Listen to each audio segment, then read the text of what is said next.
Welcome back to Absolutely Marvel and DC.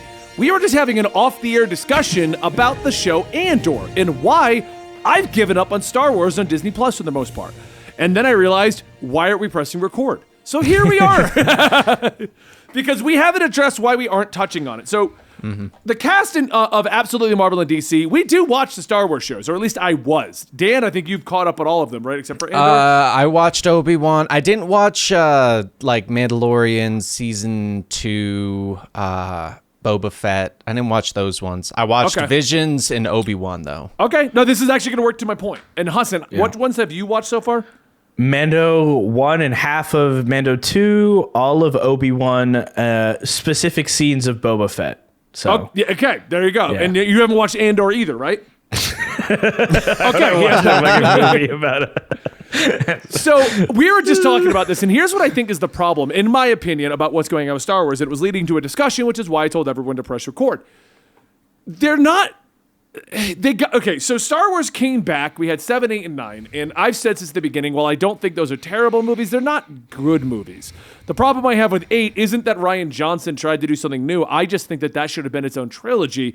You don't get to the 8th chapter of a saga and then say, and none of it matters. All of it's stupid. Why are we saying that? Because I want to make you mad. That's pretty much what he did. I don't think the concept was bad. I think doing it as the 8th movie in a 9-movie series is bad.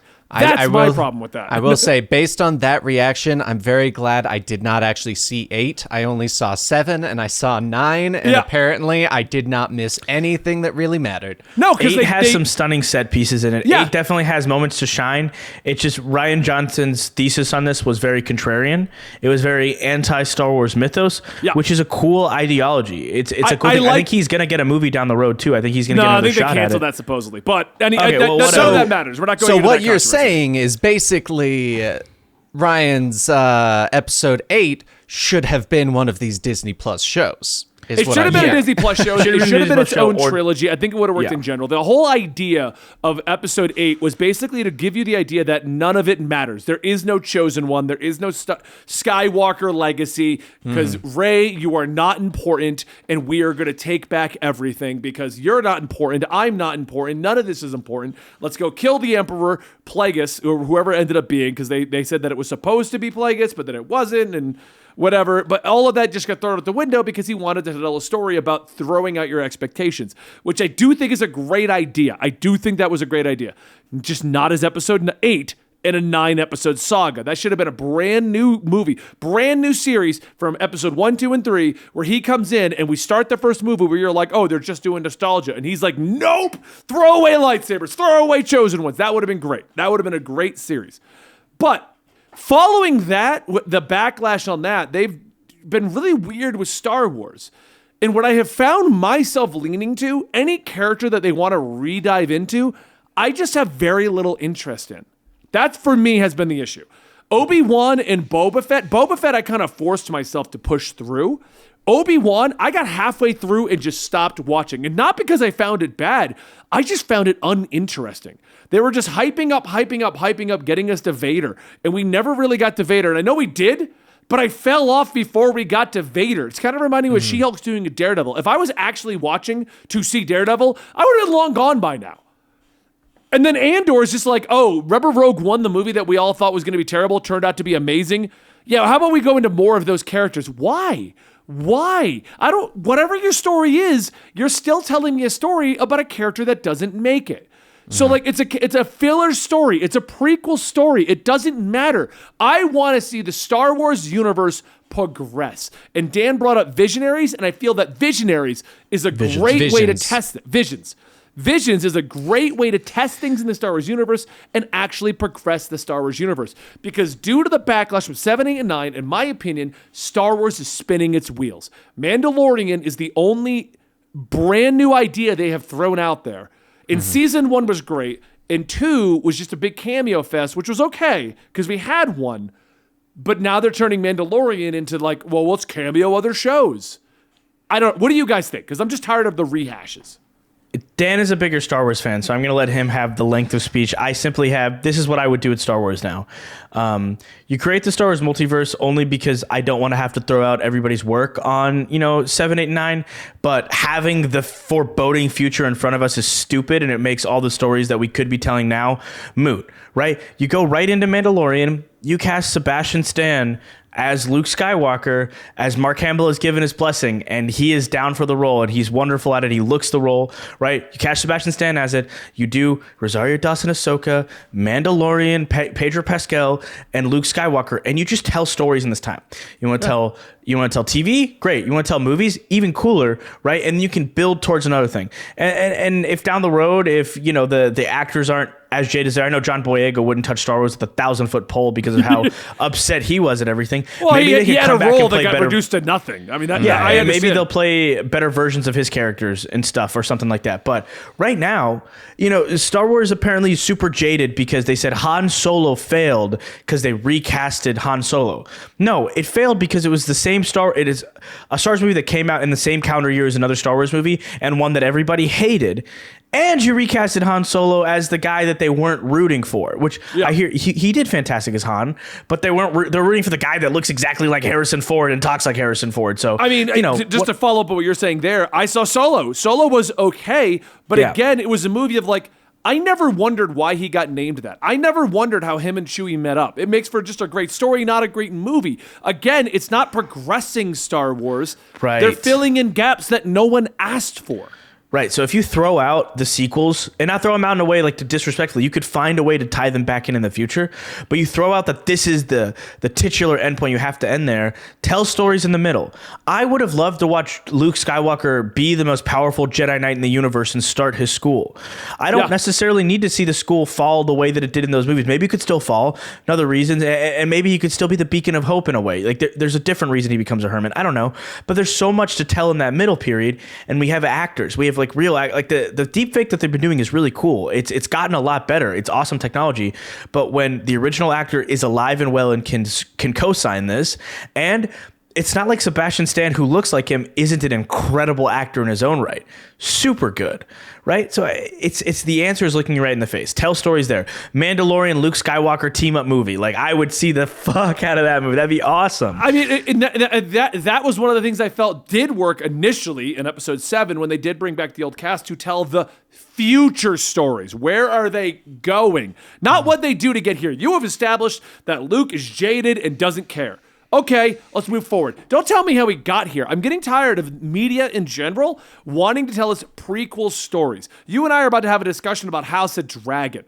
That's cool, and I know they're working on the Jon Snow sequel, but I want the sequel. I want to know what happens in the aftermath of all of that. Yes. Not how we got there. Lord of the Rings is doing the Ring of Power. Oh, let's tell a story that's a prequel. Why don't you tell me what it looked like afterwards? Progress the story. Don't spin your wheels. Dan, thoughts on Star Wars? I think one of the biggest problems that Star Wars is having is they're trying to make everything matter.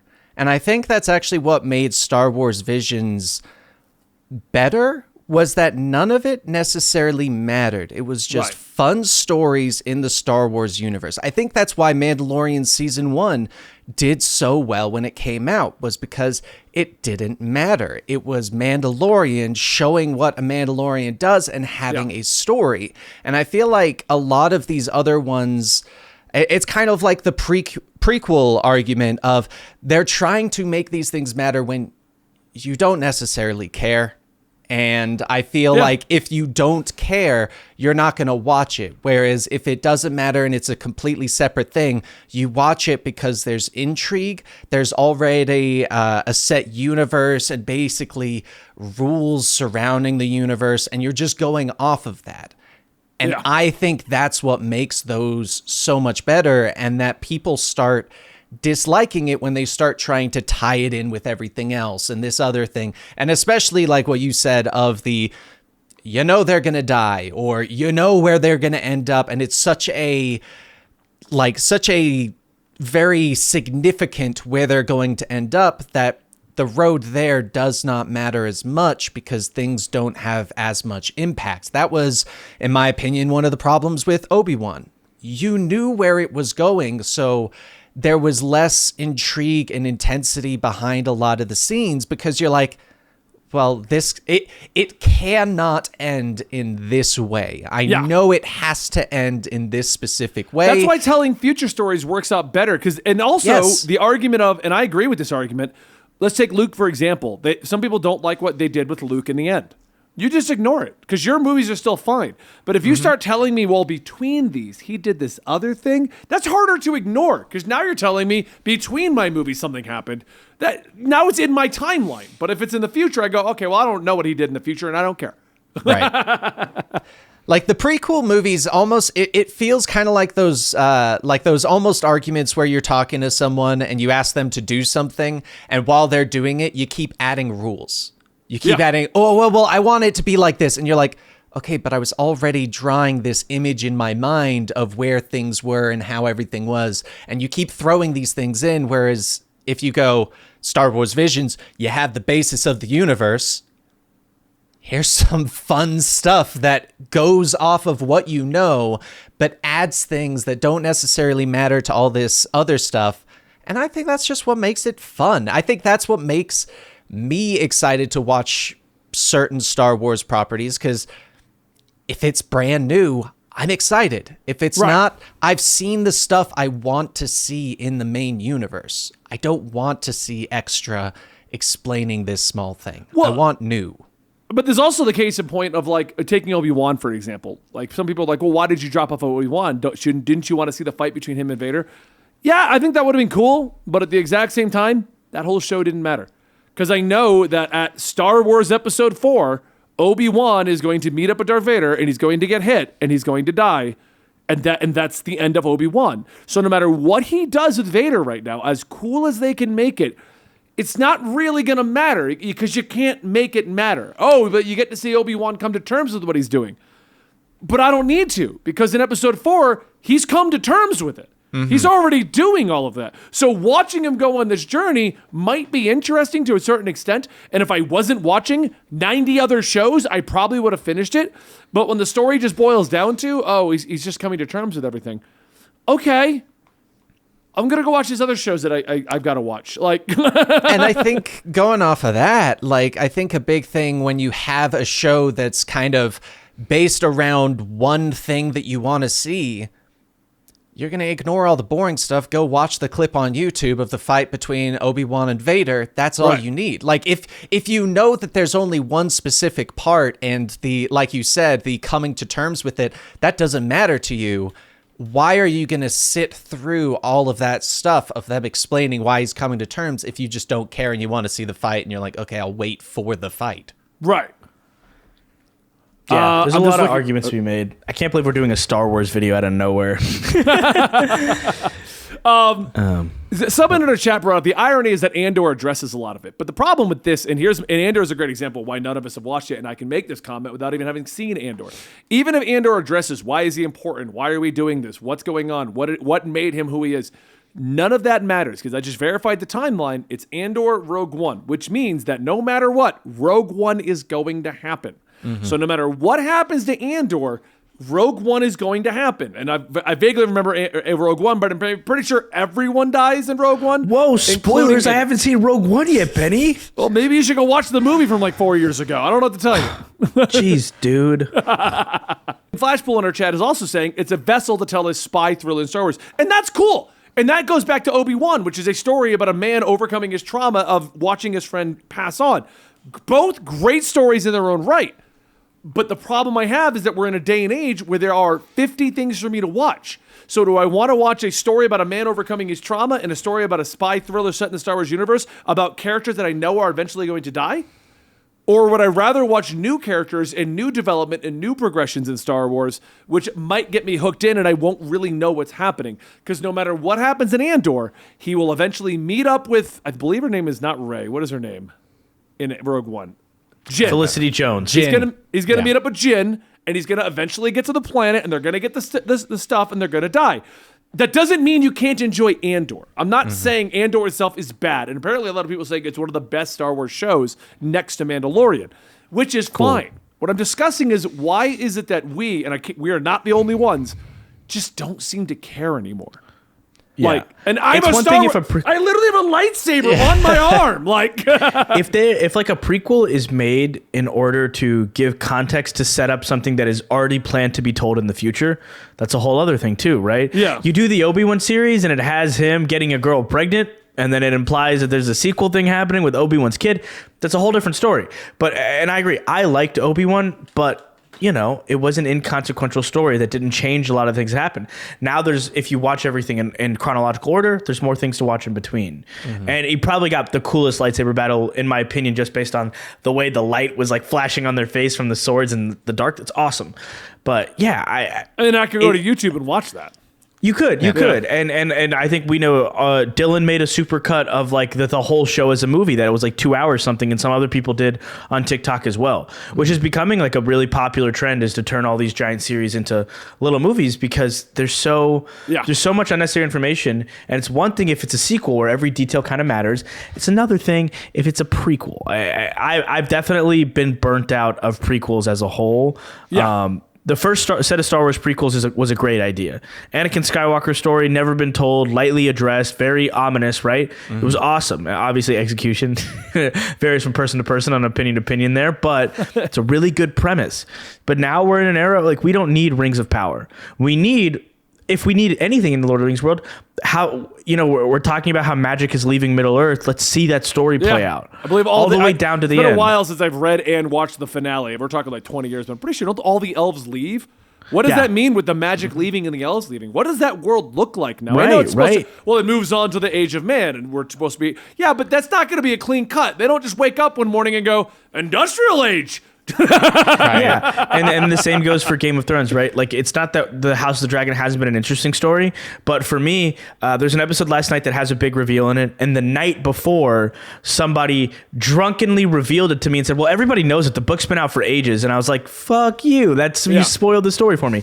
But besides the point, it's that this story's been out for ages, and it's cool that we're getting it. I think the House of the Dragon was made to be, like, the way it's written and the way it's presented, if a Game of Thrones sequel is happening like they're airing side by side, like one episode of the House of Dragon on Fridays and this one's on Sunday or Wednesday or whatever, and they're going back and forth, because it's my issue with sequels and prequels, is that they need to have bearing on the universe going forward, or it's boring. We're just doing too many prequels right now, which I do think makes me less interested, because I'm less interested in it. I see the validity and it's cool stories. Like Andor, I'm sure is awesome. I'm not going to discredit. Obi-Wan I hear was people cool, raving about it, but there was so much downtime in Obi-Wan that I just was like, I don't care. Like, Dan, I think a big thing with a lot of the prequels is also not entirely behind you knowing where it's going to end, but also a pre-existing interest in characters is what you're banking on.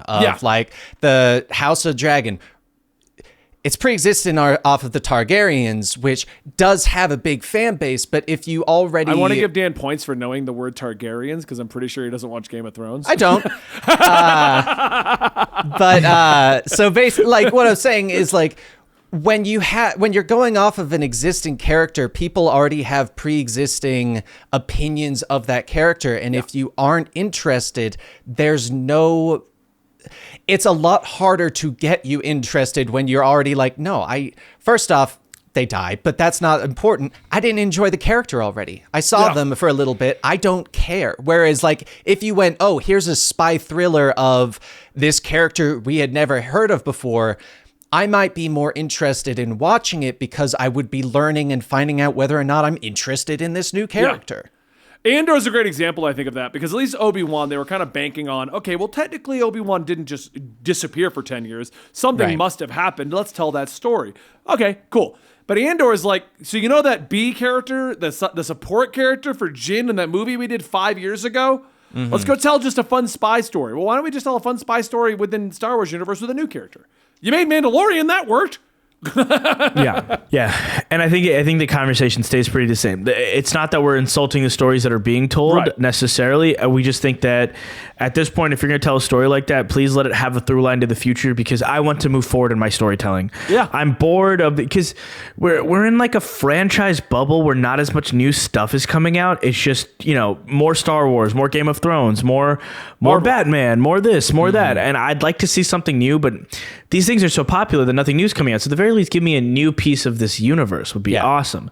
That's what I'd appreciate. I think Star that was Wars my for argument with the Black Widow movie, just to kind of go what you say. But Black Widow oh my movie God, was like, pointless. It was so pointless because it's like, oh, we already know where this goes. So you're just introducing characters that you're going to move forward with. But I mean, Black Widow was a weird example because they did at least keep Yelena. But like, once again, why? Doesn't make sense. They kept Yelena and they kept the Captain Russia or whatever because he is going to be Red Guardian. He's going to be back in Thunderbolts. But it was pointless. And had they done that movie when they should have done that movie during the year between Infinity War and Endgame, would have been awesome. Oh yeah, that movie dropping in that year instead of Captain Marvel, the snooze fest that you had to go see in theaters. That would have been a really fun movie because we're excited.